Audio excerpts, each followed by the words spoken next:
Baik, bismillahirrahmanirrahim. Assalamualaikum warahmatullahi wabarakatuh.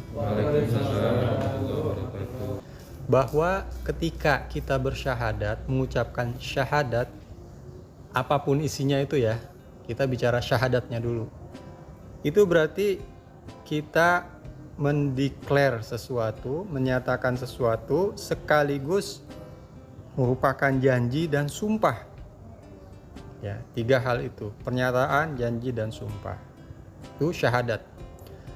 Nah, kemudian syahadatain, 2 kalimat syahadat isinya adalah persaksian syahadat kita terhadap ketuhanan dan syahadat kita terhadap kenabian.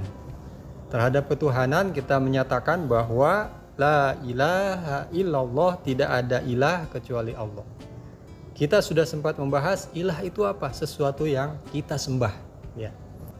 Nah, saya ingin kembali sedikit ke ilah, pengertian ilah ini ya. Saya ingin mencoba menggambarkannya dengan menggunakan cerita ya, film. Dulu kalau saya waktu masih kecil, ini ada film namanya film Nyi Roro Kidul ya. Nah itu, Nyi Roro Kidul itu di film itu digambarkan, saya nggak tahu itu benar apa enggak, kenyataan atau enggak, bahwa orang-orang seperti itu. Tapi digambarkan di film itu bahwa orang-orang, para nelayan yang mempercayai Nyi Roro Kidul itu begitu mengagungkannya, begitu takut kepadanya, kemudian juga merasa bahwa Nyi Roro Kidul inilah yang nantinya di laut itu bisa melindungi atau mencelakai gitu. Ada keyakinan seperti itu. Misalnya ketika mau berangkat ke laut, tiba-tiba ada pengumuman, entah dari tokohnya kah atau dari dukunnya atau siapa, kepala suku atau siapanya, bahwa jangan berangkat, Nyi Roro Kidul lagi marah katanya. Ngambek katanya. Wah, ini pasti nggak jadi berangkat si orang-orang ini, karena ada rasa takut itu, takut akan murkanya gitu ya. Nah kemudian setelah misalnya ketika mau berangkat itu kita harus izin dulu supaya aman sama Nyi Roro Kidul, entah gimana izinnya ya, entah ngomong atau entah memberikan sesuatu, entah apa. Nah setelah dilakukan itu kemudian dikatakan oh aman dah, ini aman, kita sudah bisa berangkat, nanti sudah direstui oleh Nyi Roro Kidul.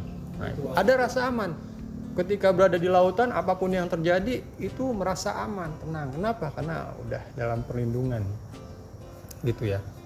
Terus kemudian juga ketika ada misalnya permintaan dari tokohnya, ini Nyai perlu sesajen, wah dikumpulkan, apapun itu berusaha kumpulkan, dikasih. Nah ini contoh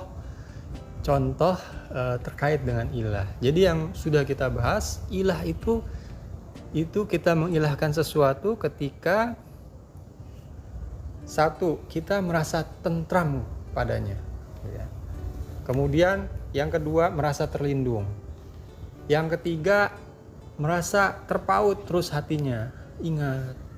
Yang keempat, merasa cinta kepadanya karena merupakan pemberi kebaikan dan sebagainya. 4 ini.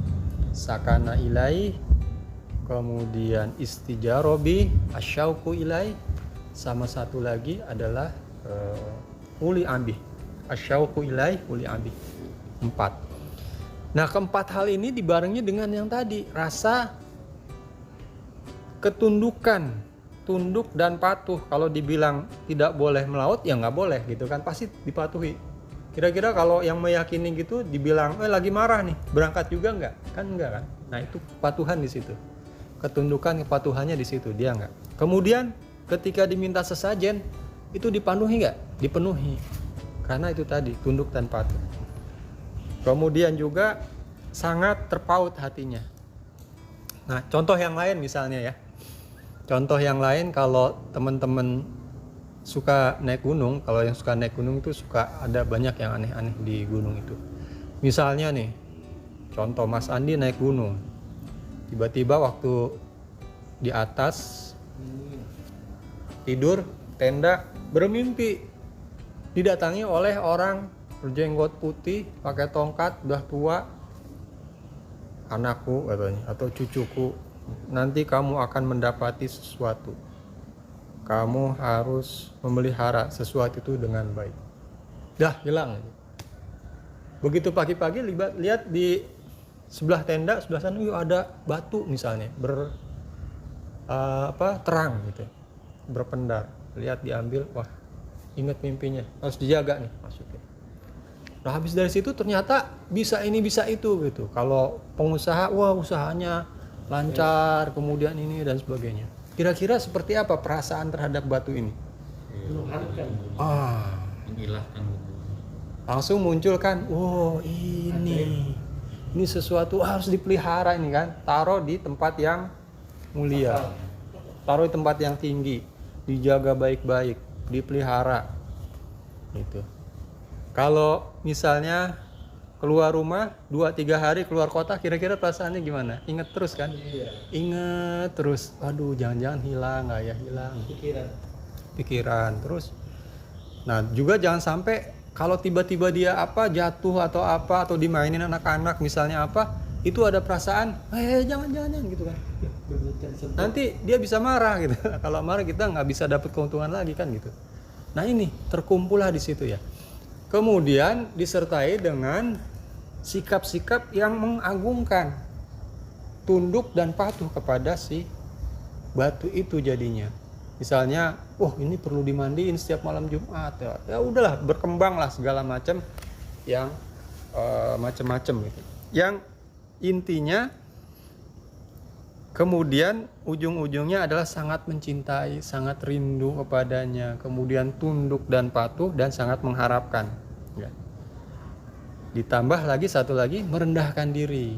Nah kalau contoh merendahkan diri itu kita sering melihat ya, kalau orang-orang yang memperlakukan sesuatu sebagai ilah, contohnya kerbau misalnya ya, itu dianggap sesuatu gitu ya, itu bahkan kotorannya aja dikumpulkan kemudian. Nah itu jadi udah nggak ada harga diri sebagai manusia, itu di hadapan ilah itu tidak ada ya, sudah rendah benar. Nah ini kalau kita mempunyai sesuatu yang dimana kita sakana ilaih, tentram kepadanya, istijarobi, merasa terlindungi olehnya, kemudian asyauku ilaih, rindu kepadanya, dan wuli abi, cinta kepadanya, disertai dengan kamalul mahabbah, kecintaan yang sempurna, yang sangat cinta. Kemudian kamalut tadzalul, merendahkan diri kepada si benda itu. Kemudian kamalul khudu, tunduk dan patuh atas semua perintah dan sebagainya. Itulah kita mengilahkan sesuatu itu ya. Nah mudah-mudahan ini clear. Kita hanya boleh dengan syahadat kita itu memperlakukan sesuatu itu seperti itu. Yang kita ambil adalah Allah, dan kita janji, kita bersumpah, kita menyatakan kita hanya akan memperlakukan sesuatu seperti itu adalah Allah gitu ya. Sampai di sini clear ya. Nah dari sini baru kita mulai. Kemudian kemarin yang diskusinya bagaimana dengan misalnya kalau hal-hal lain yang mirip-mirip seperti itu, misalnya kan sekarang banyak ya, misalnya handphone. Ada yang nanya juga, nih handphone nih sekarang kita nggak bisa nih kalau nggak ada handphone, ketinggalan aja di rumah, aduh kayak mau balik aja nih ya kan. Iya handphone gitu. Gimana kalau itu seperti apa? Apakah itu berarti kita mengilahkan handphone apa enggak? Kebutuhan kalau saya sih ya. Tergantung sih Pak, tergantung dari kondisi. Ada kalau ngelihat secara visual ya kesannya kita mengilahkan handphone itu karena kita merasa ada yang hilang kalau itu tidak ada gitu ya. Nah ada perbedaan antara dengan antara yang tadi dengan handphone ini yang digambarkan ya. Ini memang sama-sama terpaut hati, sama-sama merasa susah kalau tidak ada, Tetapi ada hal-hal yang tidak kita lakukan dengan handphone, yaitu kita merendahkan diri, mengagungkan dia. Masa kita handphone ini diagung-agungkan, kan enggak kan? Terus kemudian juga tunduk patuh taat nih, handphone bilang apa kita gitu, kan enggak. Itu bedanya. Jadi kalau terkait dengan handphone kita merasa seperti itu, ya masih belum dikatakan kita mengilahkan handphone. Menghilangkan itu lebih kepada itu tadi, menghamba, menyembah. Kalau kita handphone itu mengurangi ketaatan kita, mengilahkan Allah sebenarnya. Nanti jatuhnya kepada maksiat kepada Allah. Jadi bukan hanya handphone, sebetulnya banyak hal ya. Misalnya begini, kalau yang pernah terjadi pada zaman sahabat dulu, saya lupa sahabat Umar atau Utsman. Pernah suatu ketika beliau berada di kebun kurma yang rindang, lagi udah mau dipanen-panennya gitu. Karena keasikan berada di situ, merasa senang, kelewat sholat berjamaah gitu. Kelewat Umar ya.